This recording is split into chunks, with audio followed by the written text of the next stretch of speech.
There we go. Good morning, everyone. This is Joe Scarice. Welcome to the Creative Birth Strategies House and live on the Creative Birth Strategies podcast. Very excited about this morning. Episode 2. Episode 1 was an interview with Joseph Martel, one of our moderators. So very excited about this. We're going to get started. I'll be inviting everybody in and getting started here in just a few minutes. So let's take a little bit to get people in here and get started. Start inviting people in. What a great week, very busy week. Hopefully I'll have some updated announcements on some of the things that are going on in my world on the lending side. But we're going to get started here, get rocking. And today's discussion is, what is your favorite real estate strategy? So pretty excited about that. Please, Mike, Jim, thank you. Jim, please, Mike. There you go. Thank you very much. So we'll get started here in just a few minutes. And again, we're live here on the Creative Birth Strategies podcast as well, live from the New Bold Exchange here in South Philadelphia. So just give me a few minutes. I'll get everybody set up and we'll get rocking here in just a few minutes. Alrighty. Today's subject I'm really excited about. We'll be pouring into, really, what is your favorite real estate strategy as a real estate professional, as a real estate service? What's your why? We'll invite some individuals up as well. Oh, we see Prof T. There we go. Get that going here in a few minutes. Good morning, Prof T. So we'll get started here. First, we're going to start off with always a little background. My name is Joe Scarice. I'm a nationwide direct private lender. I provide insight, strategy for real estate professionals throughout the country, nationally. We've been on this Clubhouse app, under this club, for close to over 2 years. I'm happy to celebrate that we just launched our live podcast on Apple and Spotify. It'll be hitting Apple and Spotify, I think, by Monday, and everything will be going live from there. We will be doing the live podcast of this podcast on Apple and Spotify on every Saturday morning, 8 a.m. So from 8 a.m. to 9 p.m., the subject that we're going to be discussing will be live also on our podcast. So just want to give you a little bit of update. So let's get started with the news. I always like to start off with Mortgage News Daily, which is one of my favorite little article sites that we like to go with. Get that posted up here as well. I love getting some news here. I usually post typically some good content and information on the market day to day, probably an article every other day from Mortgage News Daily on my sites, whether it's Facebook, LinkedIn, Instagram, Threads, Alignable. So please follow me on those as well. So today's articles that caught my eye this week was building materials price growth plummets in 2023. Now we're starting to see a surge in some permits in certain markets throughout the country, but the price growth is slowing down. We're starting to see some material costs, materials slowing down, pushing out through the stores. Again, there's some caution on heavy rehab right now. A lot of my investors are sticking with more the lighter rehab. They're not doing full guts to the studs. They're staying under 50% of the purchase price based on the repair cost. So that's an interesting article to read, but that's on Mortgage News Daily this morning. Rates closed out around 6.69 on the base rate for the conventional side, really reflecting on the commercial side. You're probably somewhere between 7 and 7.75 on rate in regards to the commercial lines. I'm seeing rates starting as low as 6.99 in the commercial lending space. But again, it's all based on certain criteria: loan to value, credit score, experience of the borrower, the asset type. In the asset-based lending space, everything is looked at a little differently than in the commercial traditional space. So again, we're going to move on to some other articles that caught my eye. I always like to look at DS News as well. DS News is another great site of information. I went to one of the DS News events last year at the 5-Star Conference, and I found that they put out some really good articles on a daily basis. So I like to always pin that up and get that going there as well. And one of the articles that caught my eye this week, which I posted as well, 2023 U.S. foreclosure activity snapshot. some of the typical character states are still seeing some high foreclosure starts on the rise nationwide. California is number 1. Texas is number 2. Number 3 is Florida. Number 4 is New York. And then number 5 is Illinois. Obviously, you have Chicago, you have New York and California, which are heavy weighted properties. I think when I saw the presentation by Andrew Yoon from the National Association of Realtors this past week, he basically said San Francisco is basically bombed out at this point. It's one of the most horrendous commercial retail spaces in the country in regards to any form of growth. So, no surprise in those foreclosures. Now, some of where some of the foreclosures where you saw the greatest number, again, foreclosures: New York, Chicago, even Houston's on there, Los Angeles, and Philadelphia is actually creeping up. They had about 8,224 foreclosures coming up. Let's see over here. Let's see, states with the highest foreclosure rates here. Let's see here. Rounding out some of the other foreclosure states, South Carolina's creeping up a little bit, Nevada's creeping up a little bit, Connecticut's creeping up a little bit, Indiana's creeping up a little bit.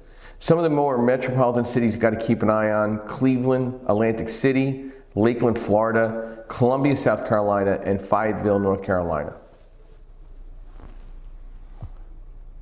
So let's dive into our subject this morning. What is your favorite real estate strategy? So, is it value add? Is it opportunistic? Is it core? So you got to think about what are you really trying to do in your space? Are you trying to do private lending? Are you trying to be a service provider? Where is your why in your real estate strategy? So for me, over the past 30 years, I've been a licensed real estate agent in New Jersey and PA since 1988, licensed banker since 2001. Been in the investment space since 1994, bought my first property. Our family has currently 97 doors in the multifamily space. Post about 5 years ago, I sold off our single family through 4-family residential space, a portfolio. We're holding the paper back because some markets just didn't have a matured management presence, and you had to have more presence in the self-managing area, and it was more of a day-to-day operations. Now, where some of those properties were in that single family space, there's a lot more management presence. So one big thing I see, whatever real estate strategy you want to go with, it coincides with, do you want to self-manage or do you want to not self-manage? Do you want to identify a property management and maintenance group to allow yourself to grow within the industry? Whether it's single family through 4-family, whether it's 5+ units. Typically we have Joe Martella on here, one of our great mods. He's away at Mr. Landlord's event in Punta Cana. And he manages 5 of his properties. He's okay, but he knows if he gets 10 properties, it's going to get a little out of reach where it's going to be more of a complication. So you really need to kind of weigh out the cost benefit of, your real estate strategy sounds really good, but if you're not taking into account different moving factors when it comes to management of that asset following the ownership and stabilization of that property, you're going to run into some issues, of course. Good morning, Ms. Prof T, and welcome. Brief overview: who you are, what you do, and thoughts to our discussion this morning. What is your real estate strategy? Good morning, everybody. Hi, Joe. This is Teresa Augustinelli, everyone, otherwise known as Prof T from Philly. Joe, it was good to see you the other night. Always love talking with Joe at events. So I am actually a professional speaker. I am also a corporate speaker. I speak to anything that has to do with mindset mastery, emotional intelligence, how to find people to be part of your network, and most importantly, what I'm most proud of is being able to help people with their presence. There's a lot to be said for how you appear physically, mentally, emotionally, as well as socially. So social media is a big thing right now. People don't understand the value of their presence, their Google searches, their all of their internet searches. So important. If I Googled any of you right now, let me ask you what would come up. So if I can't find you, how do you expect anyone else to find you? So, and I'll land with this. My husband and I are real estate investors. My husband is with Keller Williams, Pennsylvania, New Jersey. We are also private money lenders, and we love helping people elevate and excel, get to the next level. What I believe for real estate, my best strategy is face-to-face meetings, going to networking events, and finding yourself a good tribe of people, a circle of people that do what you do, that do it better than you, and that can help you be excellent. Thanks, Joe. Back to you. Thank you, Teresa.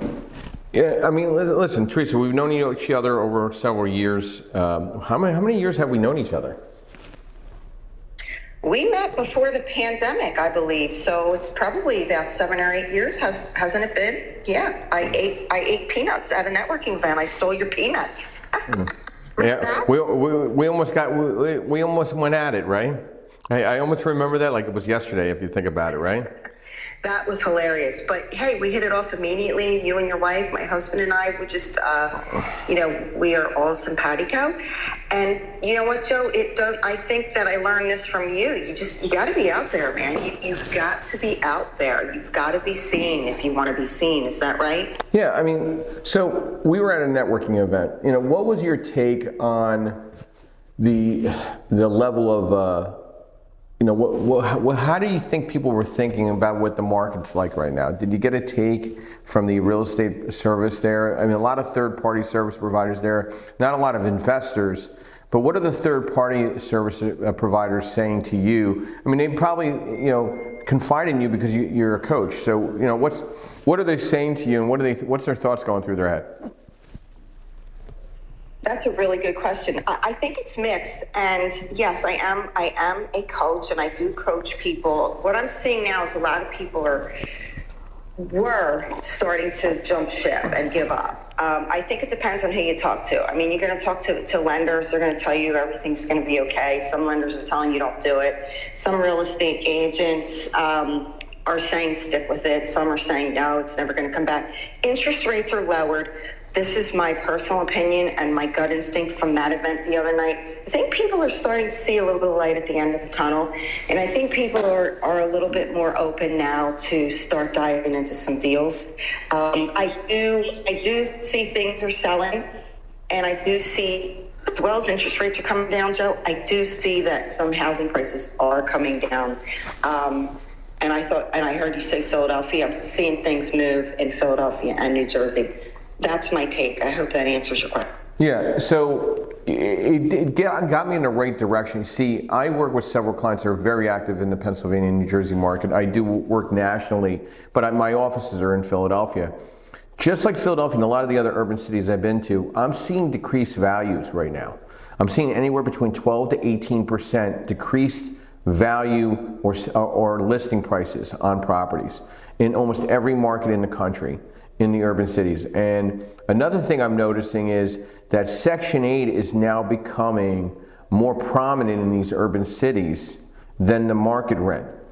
As a lot of these urban cities throughout the country become more tenant friendly and less landlord friendly, and there's not a happy middle, I think landlords are steering toward more the guaranteed, Willy Wonka ticket, and looking at the opportunity that they're going to get at least 90 cents on the dollar from their rent, instead of dealing with the market rent and professional tenants that might jeopardize their vacancy, their property itself, the infrastructure, the time of eviction, just the whole stress of a market rent individual. I think the market renter knows more the laws, the workarounds that can keep them in a property without paying for a much longer state of time if you're not proficient with what you're doing as a landlord.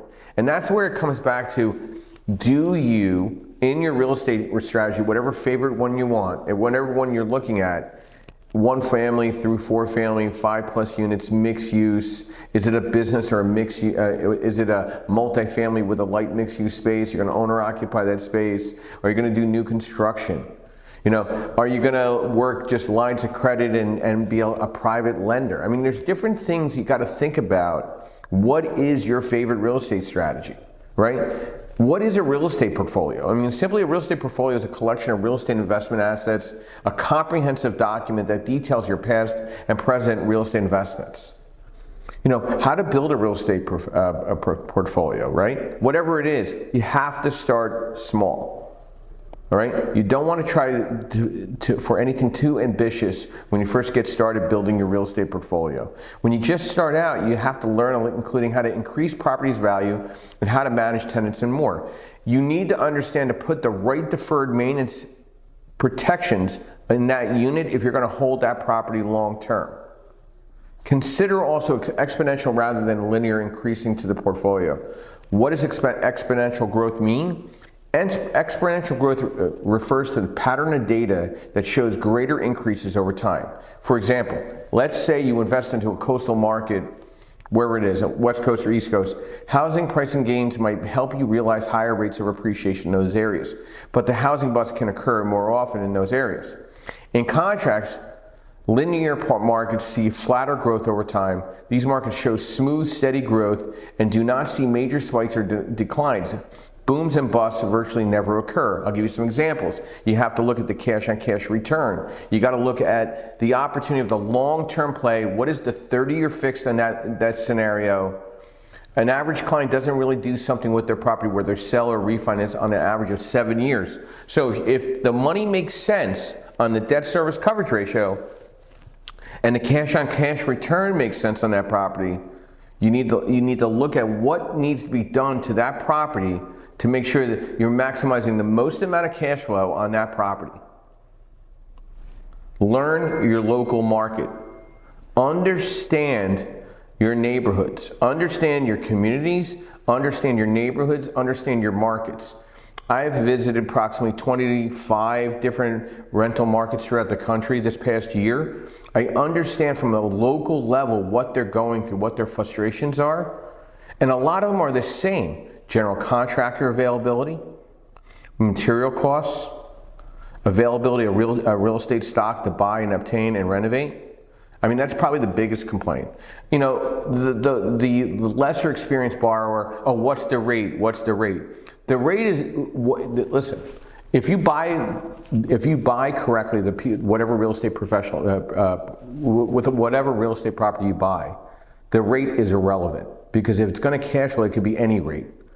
If you buy smart, you're going to make an unbelievable amount of money in return on your investment, whatever the market rent is at that time, or rate is at that time. So first, understand your local market and take detailed notes when going to these real estate investor group meetings, landlord association meetings, industry meetings. Take notes to what people are telling you, what's going on in the market. Like when I went to see Lawrence Yun discussing the market nationally at a presentation, he's the chief economist of National Association of Realtors. He gave a very honest approach to what's really going on. He was in a room of commercial real estate industry professionals, not residential, where you cater and you coddle and tell them everything's going to be just fine. This was hardcore commercial office retail industry professionals. So he could not bullshit people, okay? He had to be very honest with what's going on in the market, vacancy issue. Now there's massive vacancy issues throughout the country in all these office buildings and mixed use buildings. Now, is that going to be a great opportunity for conversions? Is that going to be for something like for yourself? Probably not. That's going to be more of an institutional acquisition. But for the individual landlord, the individual investor, you need to look at those surrounding areas and how do you justify and make money from that, right? And research your financing options. Understanding debt service coverage ratio, understanding cash on cash return, understanding what rehab and construction looks like, understanding what your portfolio looks like now. Is your portfolio making money? Is your portfolio making money? I just did a full underwrite for a client this past week. He owns 50 properties. I identified 3 properties that he was losing money on, and he did not realize that. Think about that. He owns 50 properties. He's losing several $100s a month on 3 of them and was not aware of that. Okay, all I did was a quick underwrite, looked at all his books, and better understood what he was doing with his properties.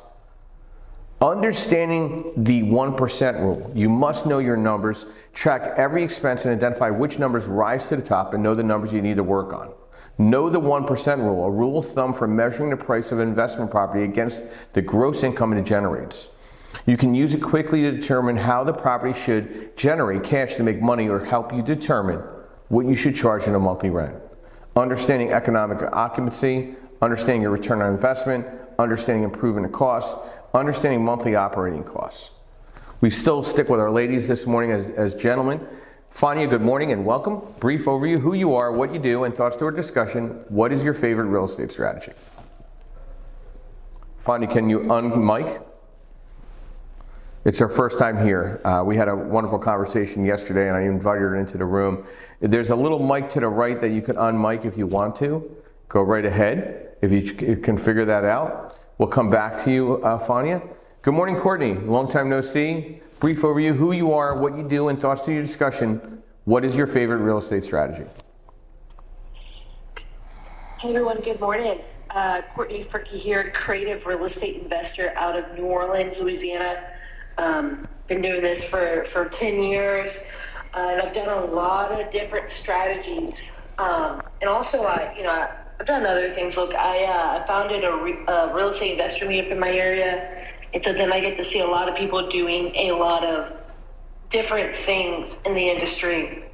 And by and large, my favorite strategy is buying nice houses in nice areas. So great properties, great assets with seller financing.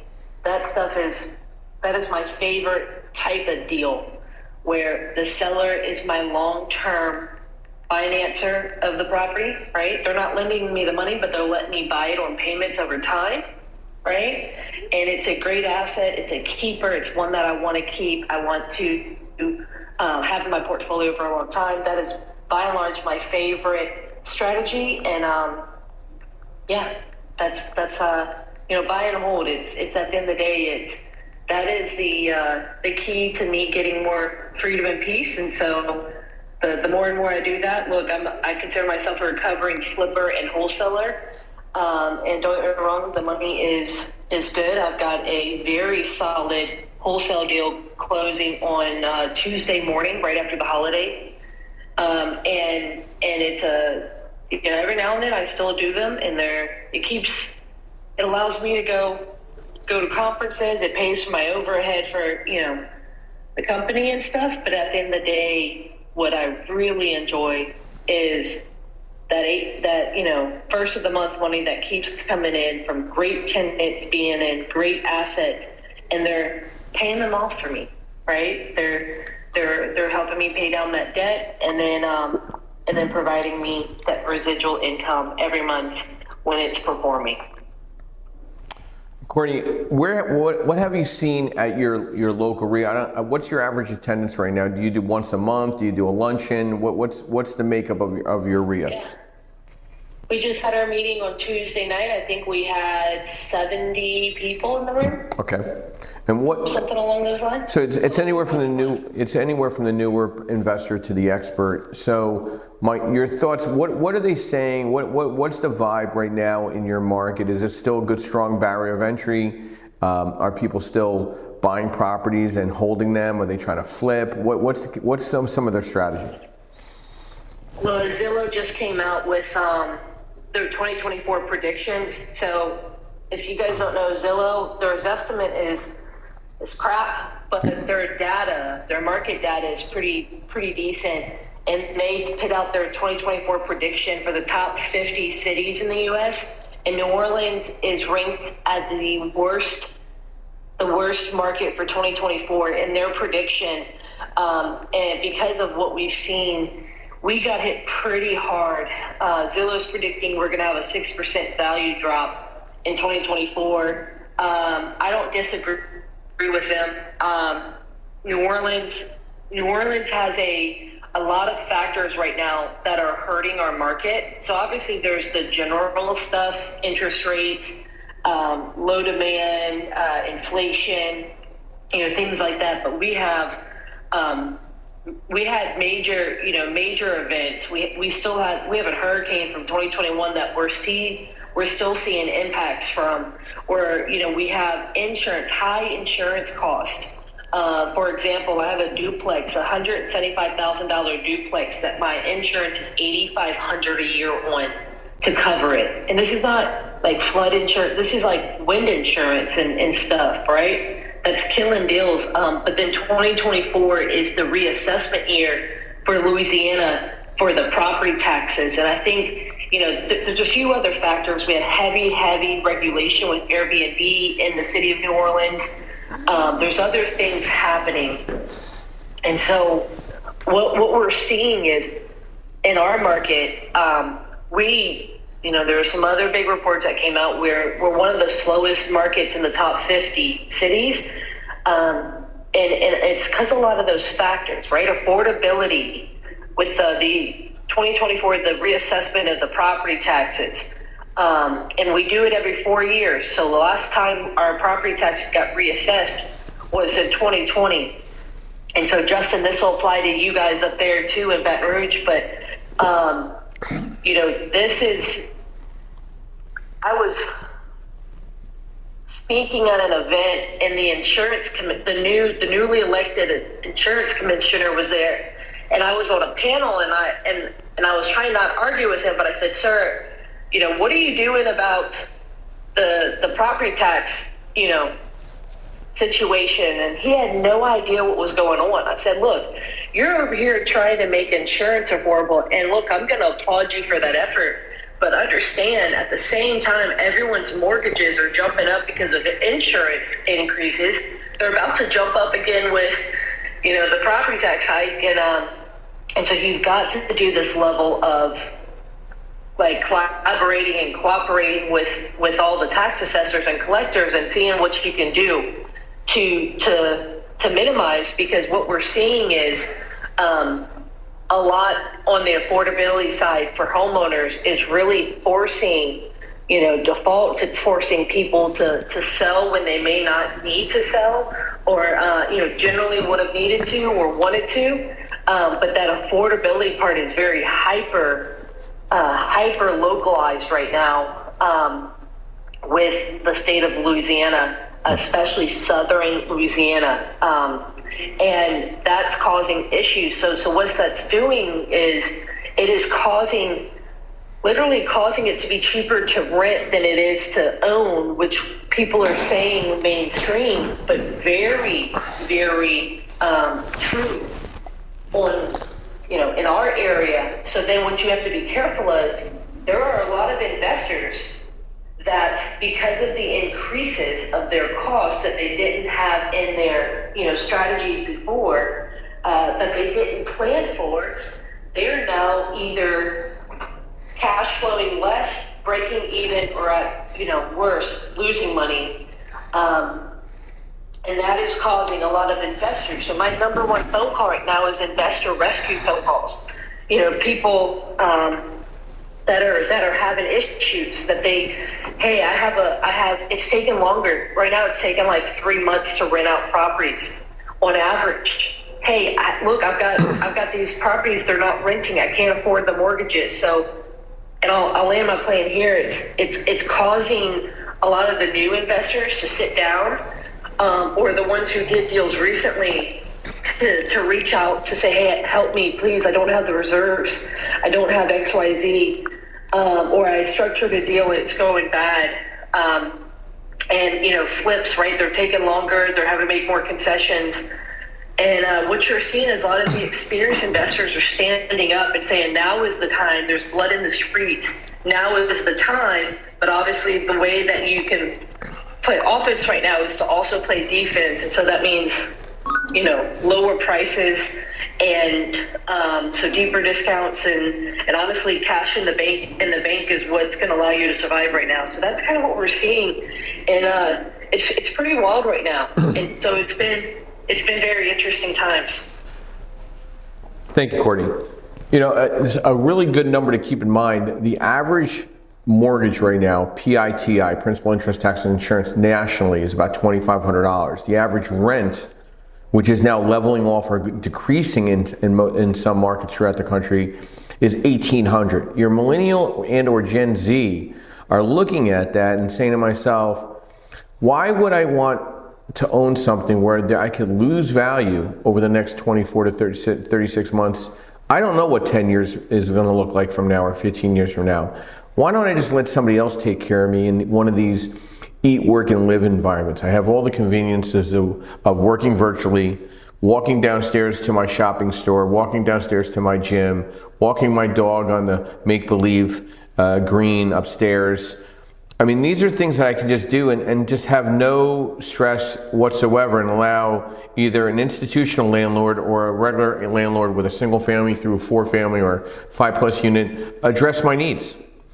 You know, and you're seeing that more often. And then what you're also seeing is low-income housing infiltrating all the urban markets, as people are scared of living in the cities at this point based on high crime, okay, and really just some really crazy stuff that goes on in some of these cities. You know, closures. A lot of mixed-use storefront closures. A friend of mine, he said he just came back from Finland, and he came back and he's like, he saw 6 more major stores closed. I mean, so, you know, you want to live in an area you feel comfortable in. And then in the suburban settings where I'm seeing they're re-flourishing again, where they were getting quiet.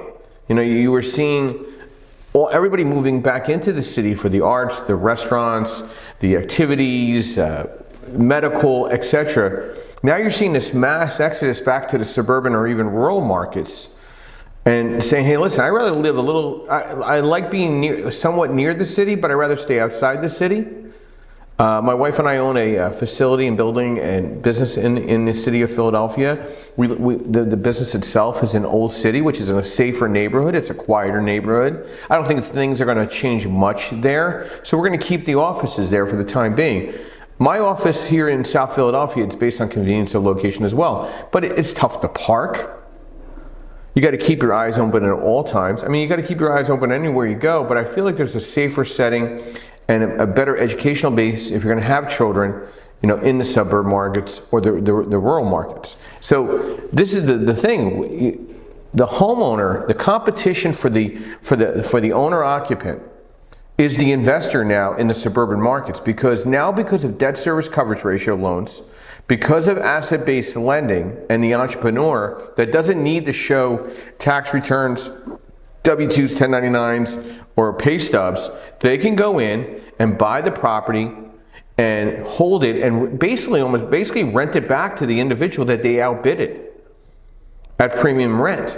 This is another thing. With all these this foreclosure activity, and a lot of these properties are going to come to the market blighted, where they can't be financed by conventional means under Fannie and Freddie guidelines.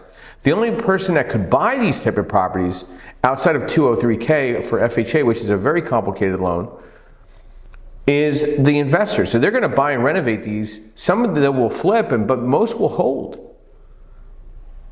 And the individuals that took advantage of the opportunity of rates at 2 or 3%, about 3 or 4 years ago, they're in 15-year loans or 20-year loans or 30-year loans at 2 to 3%. Why would they sell unless they had to? Now, if I was the real estate investor starting out in the 1 through 4 space, I'd be identifying several things. Okay, and write this down. I understand my zip codes, and by zip code, where are the free and clear properties? Properties that have no debt. There are data out there that you could identify where there's property opportunities where there's no debt. There's owner financing opportunities, and there's also an opportunity to buy the property just outright when somebody wants to exit that property. Next are the individuals that bought VA or FHA in the last 3 to 4 years. Why? They're at 100% financing. Did they make any equity on those properties if they bought them in the urban settings? No, they're probably decreasing in value by 8 to 10%. The next big one you want to go by zip code, reverse mortgages taken out in the last 3 years. I know it's kind of a sad situation, but somebody that took out a reverse mortgage is either dying, on their way out, hospice, not doing too well, and it's a predatory loan, and they want out. So these are some thoughts how I would look and take advantage of this, as Courtney said, blood on the streets. There's a massive opportunity here as an investor. When there's fear and chaos, there is massive, massive opportunity. Fania, good morning. Welcome. Brief overview, who you are, what you do, and what is your favorite real estate strategy? Hi guys, I'm sorry, I'm a little technologically challenged. I live here in the St. Augustine, Florida area. It's a very hot market. I'm a realtor, have been, and I've been a real estate investor since college. I had my first rental in college, and I would say that the first things that I do is find someone more knowledgeable than I and glean every bit of information that I can. I find that any kind of being unteachable is probably the biggest killer in any kind of market. I learned from my mentor to focus on areas that have universities and look for distressed, but not very distressed, not just cosmetically distressed or need improvement, and to basically kind of keep a very focused attitude as far as your zip codes, stay within that area and just be, try to buy without a realtor, which as a realtor, I know that that's something I shouldn't probably say, but to try to decrease a little bit of those, the upfront costs. Every 5 to 10 grand that you can save on the front end will save you majorly in the end. And basically using those university areas, always base it on what you can get annually to make sure that your cash flow is appropriate, but with the idea that you can rent out per bedroom to these college students whose parents will guarantee the rent, who are already paying outrageous amounts for dorms activity and who would rather be in a home, and you get all the parents to agree, or you can look at it as an Airbnb situation. We have an incredible Airbnb market here. It's so hot. Everybody's coming here. St. Augustine is one of the top places. People come and stay for one night. So I love the idea of having the Airbnb, but I never base my number on the Airbnb. So I always tell my investors to use the annual income that you can get as the bottom line purchase price, but then with the idea that you can Airbnb, because then you can increase your returns exponentially. But if you have to buckle down and dial it back, you're still going to be okay. And I do understand what you guys are saying about the rent, but the rent here right now, what we're seeing is that the rent is more expensive than having a mortgage. But these newer mortgages, are like with these. I'm excited for the rate drop. I think you guys all are hearing that things are going to kind of bump down here. So anyway, it's kind of an exciting time. Being a buyer's market, it's a little bit frustrating for realtors for sure, but I think there's still lots of opportunity, at least here. And my personal strategy is just to stay very focused on the areas that you know very well, so that you can be an expert in just your area. Because I think it's hard to be an expert in more than that. So that's all I got. Fania, please stay on mic. I want to thank you. We had a wonderful conversation yesterday, and we talked about Florida, of course, right? I mean, is there still any more room there, or do you think it's cresting? I think that it has definitely changed. There's less room, but there are still incredible opportunities. There's areas in our town that I always stay very focused on that are just outside of the circle around the university, but that are now adding little cultural, interesting places, yoga studios, breweries, things that's kind of spreading out. So that area is still untapped. Pay attention to all of the codes and the things that you can do in those areas. There are no restrictions regarding Airbnb or, having multiple kids rent out one unit. So there's definitely opportunity here, absolutely. And especially with the distressed properties as the barrier to entry increases in the downtown surrounding the university, there's still so much opportunity just outside that, and as it is coming up, it's a place that I'm focusing my attention and personally looking to invest in. So my last question for you, Airbnb and student housing. Do you think there's, obviously, I think Airbnb has had a nice run, but I think it's become very insulated to very specific markets. Do you see that the individuals that over leverage their properties and expected Airbnb income to support that, and market rent now doesn't support that service? Do you think there's opportunities there as well? And then with student housing, do you still, even as an investor, do you think it's still smart to evaluate the unit as a market rent compared to student housing rent? Because if you miss that window of getting a student or students into that unit, now you're falling into the market rent, and you might not have evaluated or underwrote that unit correctly. So what's your thoughts on market rent comparatively to the STR and the student housing? Do you think you still should follow the market rent just to make sure you have backup? I like to tell, I am careful with other people's money. So my advice to them is always going to be, do that, but it's always going to be, do the annual rental, because 1 month without tenants, if you don't have a quick turnover, can crush your year. But especially if you're evaluating for these higher Airbnb, I think there's definitely an issue. There's definitely a problem. People have certainly gone upside down who've taken these Airbnb situations and now suddenly are not having that huge influx like we were having. But I definitely am a little more conservative as far as that's concerned. However, if I know that the property I'm purchasing I can flip versus the cash flow, like the flip flow combination, if I know that this property is going to be able to be sold with a good return, then I am a little more loose. But certainly the 1% rule is kind of what I go for. So I really appreciate that, Fanny. It was great talking with you yesterday as well. Likewise, and I'm so grateful to hear your wealth of information. Thank you.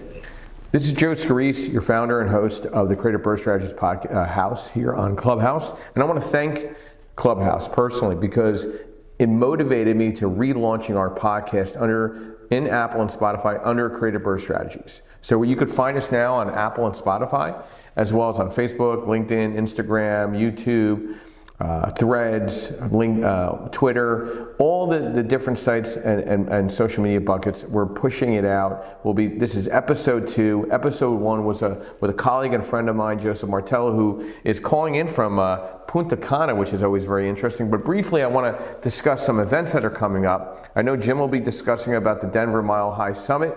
Also, following that great event in Denver, Colorado, where I'll be speaking on real estate investor mindset on Friday, and then on Saturday, understanding asset-based lending.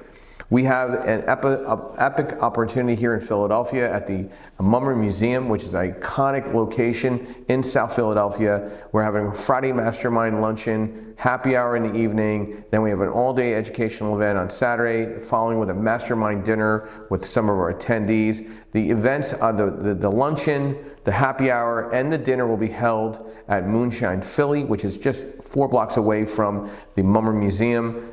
It's going to be a great event in April, as well as a great follow-up to the Denver event, which I'm so excited with. The things that have come and produced and have given birth through Clubhouse and what they have provided to us. People always ask me, you're still on Clubhouse? Of course I am. I'm using this as an opportunity from a national platform to discuss real estate education with real estate professionals throughout the country, providing insight, providing financing strategies, direction, referrals, whatever I can be of a source to you in what you're going through. We want to be part of that.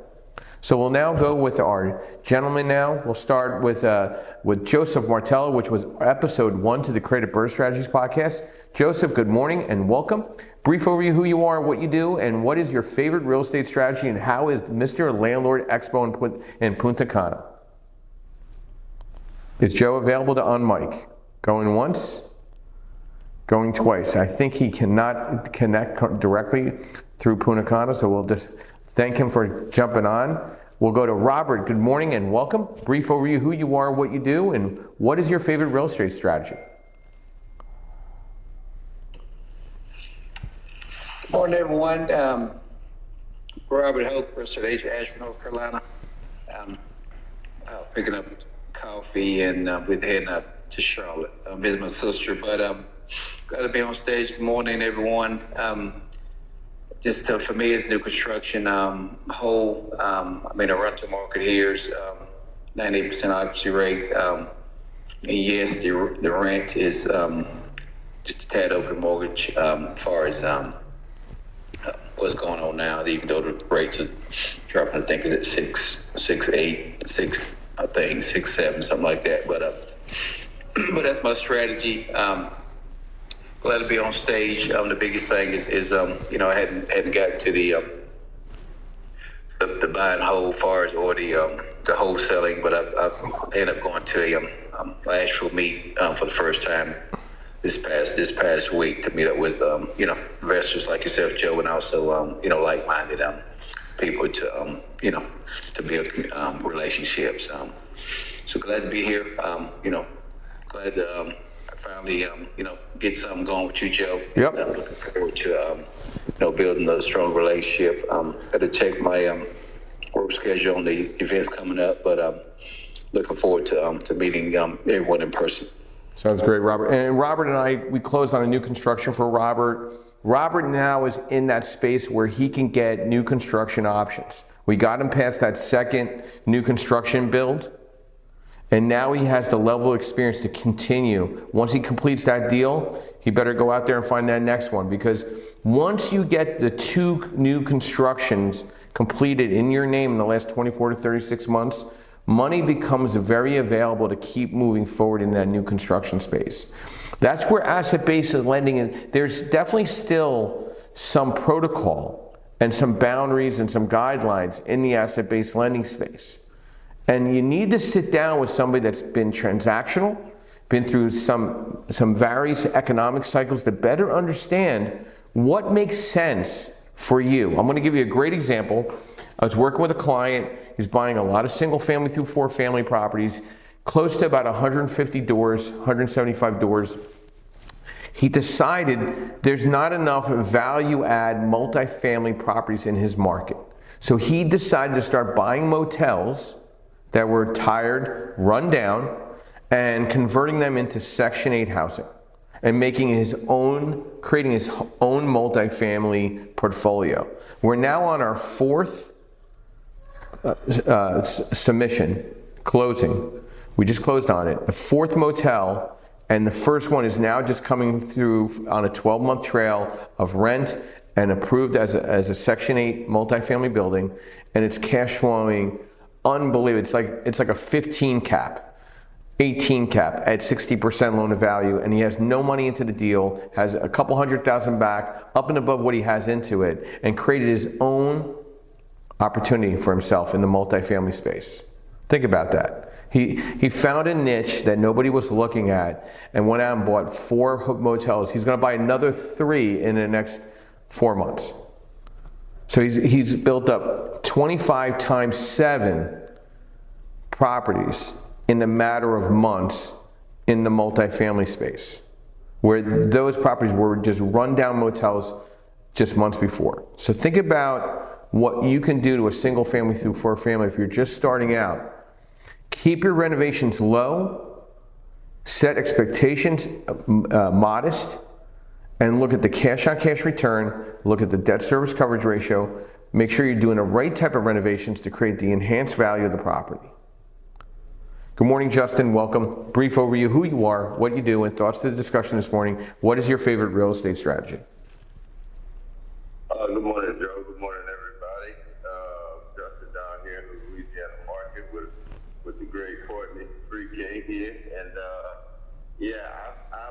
I'm going to be quick with my strategy. One of my strategies, right? Well, one of the strategies that I'm leaning into going into 2024, and people talk about it a lot, but I just exited out on my first one, is going to be the to do the seller finance, /owner finance, or sometimes we refer to it as bond for deed down here. So that is going to be my strategy to get my doors up and my cash flow up. Also, part of my strategy is using some other skill sets I have, which is, building, doing like market analysis to figure out what's the best place to get in low.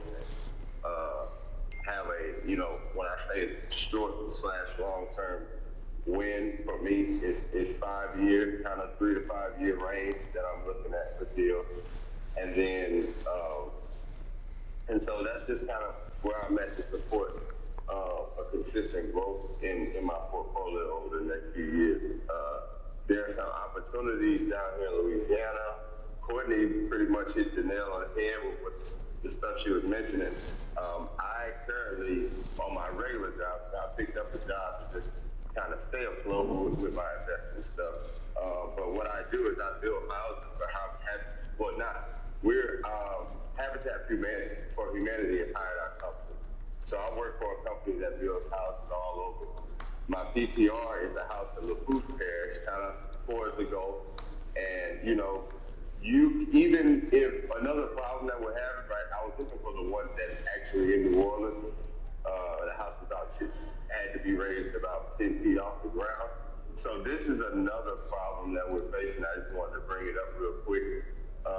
That even if you can't afford the insurance and you can't, right, certain places are making you build up out of what they're considering the floodplain area, and that's another problem. And as you can see on my PCR, it's rather inconvenient. You live in, a whole story up above you. So when you're running away from the water, you end up running right into the wind.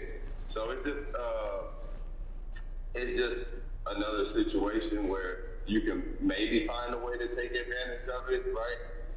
But it's going to come down to you knowing strategy, you knowing your market, and you knowing where other people can fit in and benefit, and that can allow you to generate some profit. So just keeping your eyes and ears open in your own market or in the markets you're interested in, and being optimistic and finding good people to work with. So that's what I'm on. That's my 2 cents for what I like to do in my market. So appreciate you, man.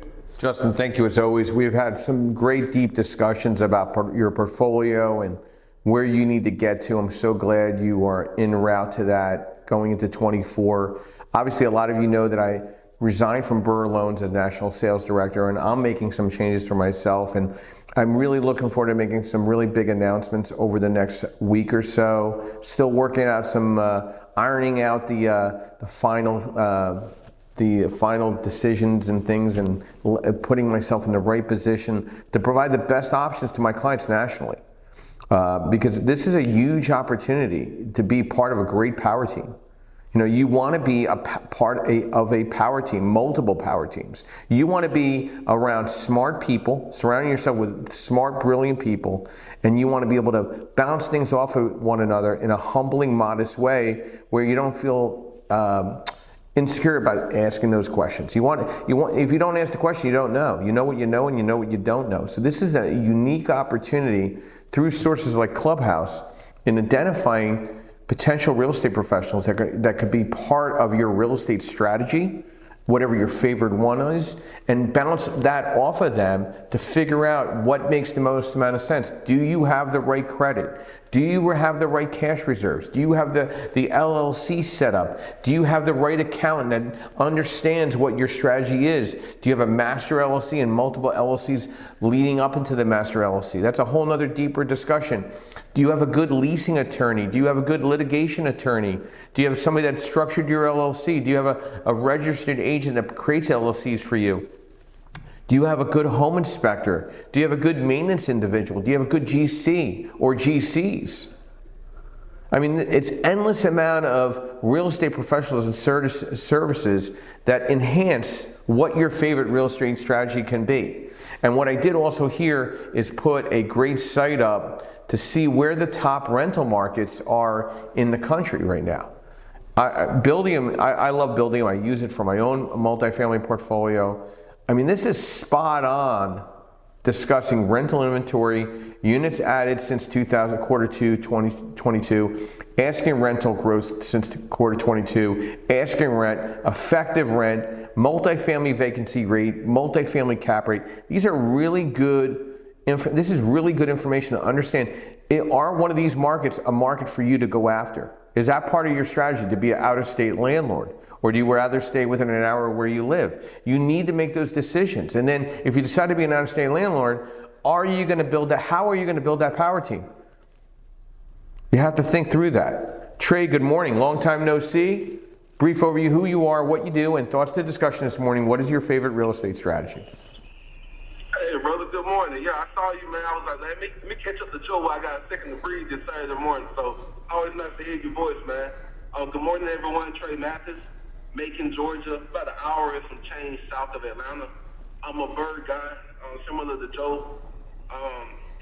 Joe, as far as my plays, what I'm finding is that with the interest rates doing what they do in the first phase, it became more challenging, the cash flow. And what I ended up doing essentially, initially when Derek came into our room and described his by the bed strategy, Derek Fortson, in case you all are familiar with him, I didn't have the need to do that at that time, but with the circumstances changing in the first phase, I found myself out of necessity having to go into rent out by the bedrooms or by the bed in order to make the cash flow make sense a lot. And I can still cash flow a decent bit the traditional way, but I just felt the need to switching up to rent out by the bedrooms. And my main concern was that I'm in the smaller tertiary market. I'm not in Atlanta. I'm not even in Orlando like a secondary market. I'm in the smaller market. So I was concerned initially that it would be a challenge, finding the clientele to fill up the bedrooms, but that honestly wasn't the challenge so far. So that's pretty much my play, man. Just switching up by the bedroom and by the beds versus the traditional single family rental. I'm going to play constructive advocate for this. So I owned a rooming house at one time. It was heavy deferred maintenance, a lot of, I would say, soap opera amongst tenants.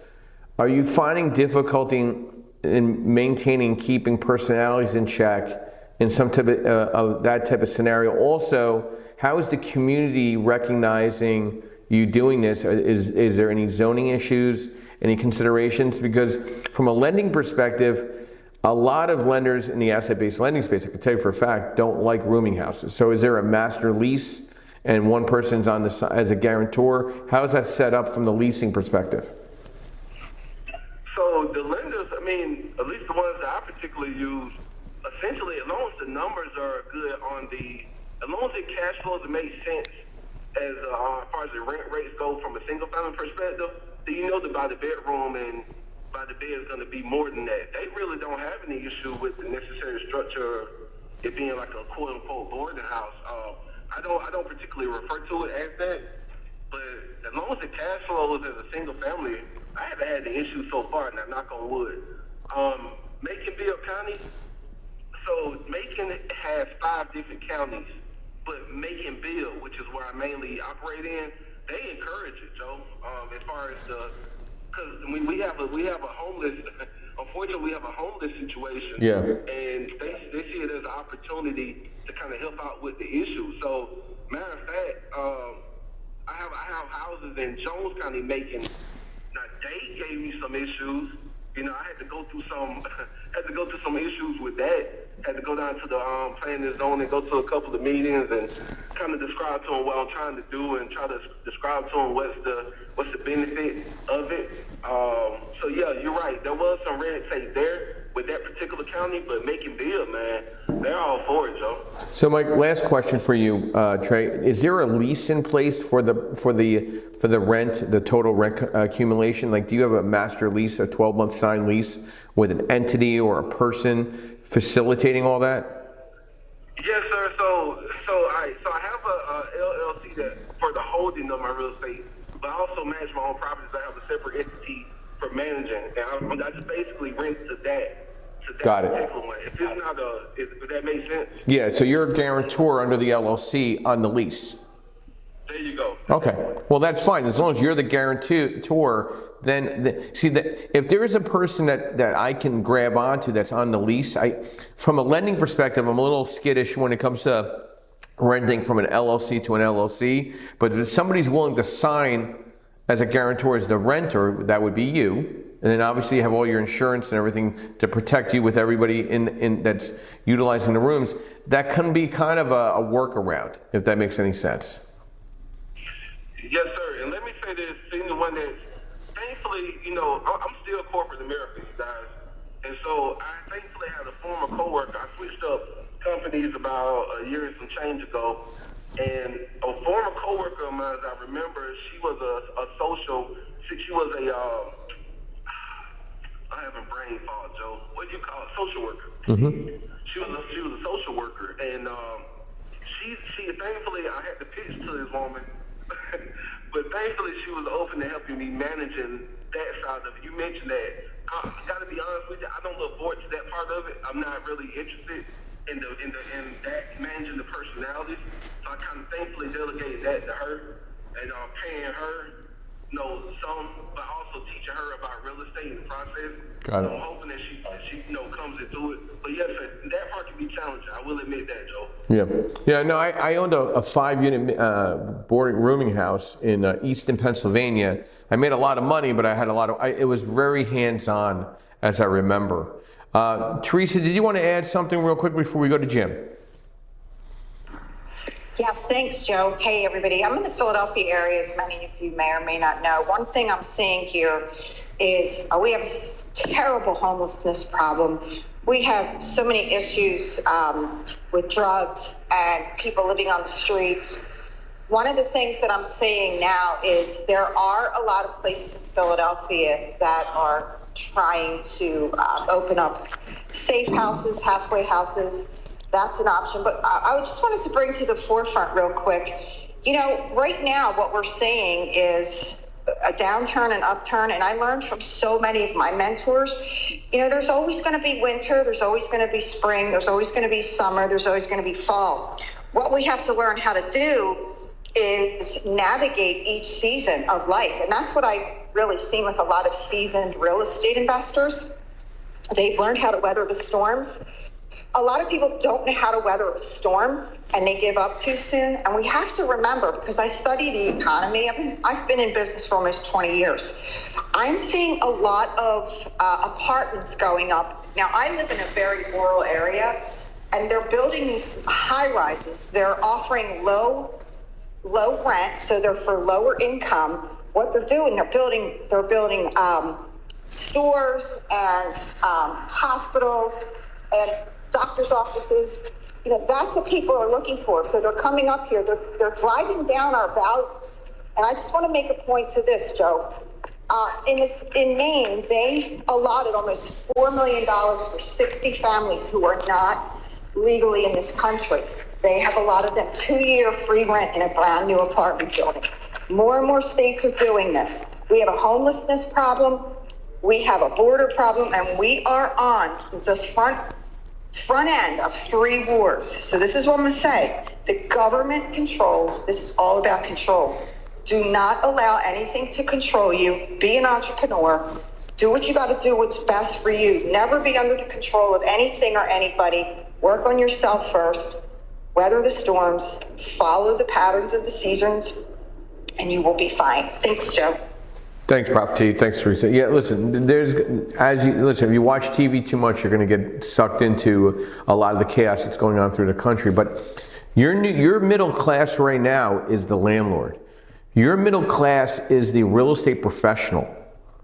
You need to earn that keep by being a strategist. You need to embrace challenges. You need to persist in face of setbacks. You need to seek feedback and celebrate the success of others. You need to believe that hard work and strategy are the main factors of success. As you can imagine, having a growth mindset is conducive to real estate investing than having a fixed mindset.